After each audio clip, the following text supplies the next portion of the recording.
القاسم محمد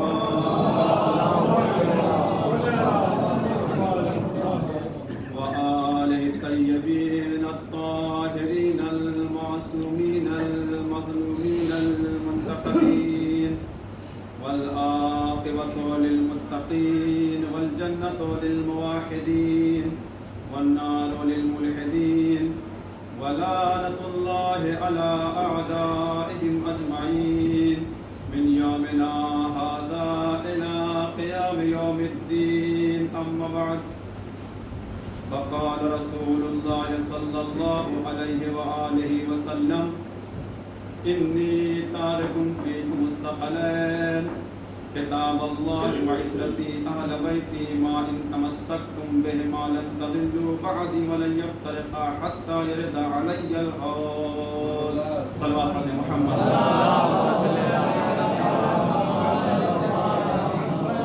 آپ سے التماس ہے ایک مرتبہ سورہ حمد اور 3 مرتبہ سورہ توحید کی تلاوت فرما کر فرمان علی ابن عبد الحمید، سلطان علی ابن عبد المجید، فیروز حسین ابن عبد الحمید، رئیسہ بانو بنت فرمان علی، ریحانہ بانو بنت فرمان علی مرحومین کی ارواح کے لیے ہدیہ ثواب ایصال فرمائیں.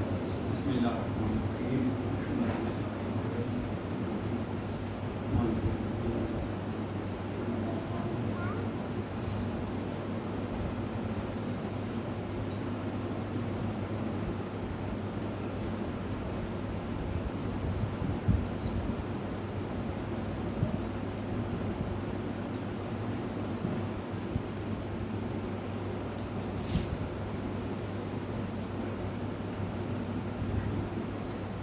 مرحومین کی مغفرت کے لیے بآواز بلند نعرہ صلوات.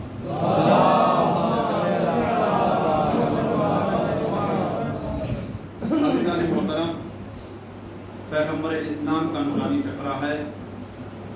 میں تمہارے درمیان 2 گراں قدر چیزیں چھوڑ کر جا رہا ہوں. ایک اللہ کی کتاب ہے، دوسرے میرے اہل بیت. اگر تم ان دونوں سے متمسک رہو گے تو کبھی گمراہ نہیں ہوگے. اور میرے پاس یہ دونوں اس وقت تک پہنچ جائیں گے، یعنی حوض کوثر کے پاس. عزیزو، پیغمبر اسلام نے ہم کو یہ بتایا کہ میں دنیا سے جا رہا ہوں، یعنی پیغمبر اسلام دنیا سے چلتے وقت امت کے لیے کچھ ترکے کے طور پر چھوڑ کر جا رہے ہیں. اس لیے کہ پیغمبر اسلام کے پاس کوئی خزانہ نہیں، کوئی دولت نہیں، کوئی ثروت نہیں. پیغمبر اسلام کے پاس کیا ہے؟ دین ہے، دین اسلام ہے، دیانت ہے، قرآن مجید ہے. یہی ساری چیزیں موجود ہیں جو پیغمبر اسلام کی ملکیت میں ہیں. تو جب کوئی جانے والا اس دنیا سے جاتا ہے تو اس کو فکر ہوتی ہے. جو گھر کا مالک ہوتا ہے تو گھر کے بارے میں فکر ہوتی ہے کہ میرے بعد اس گھر کا کیا ہوگا، میری اولادوں کا کیا ہوگا. کسی نے مسجد بنوائی تو جب وہ جانے والا ہوتا ہے تو اس کو فکر ہوتی ہے، یہ فطری بات ہے کہ اب اس مسجد کا کیا ہوگا. کسی نے امام باڑہ بنوایا تو اب جاتے وقت وہ اس فکر میں رہتا ہے کہ اب اس امام باڑے کا کیا ہوگا. کسی نے کوئی ادارہ بنوایا تو دنیا سے جاتے وقت اس کو یہ فکر ہوتی ہے کہ اب اس ادارے کا کیا ہوگا. تو یہ فطری چیز ہے جانی گرامی. تو اب پیغمبر کے پاس تو کوئی دولت نہیں ہے، کوئی ثروت نہیں ہے. پیغمبر اسلام کے پاس دین ہے، دین اسلام ہے، اس کے احکام ہیں. اور اس کے علاوہ آپ یہ بھی سمجھ لیجئے کہ جو پیغمبر اسلام سے پہلے رسول تھے تو ان کو یہ اطمینان تھا کہ میرے بعد ایک دوسرا رسول آئے گا، اگر کچھ گڑبڑ ہوگا وہ اس کو سدھارے گا، سنبھال لے گا، ہے نا. تو اب عزیزان گرامی، لہذا پیغمبر اسلام اپنے پیچھے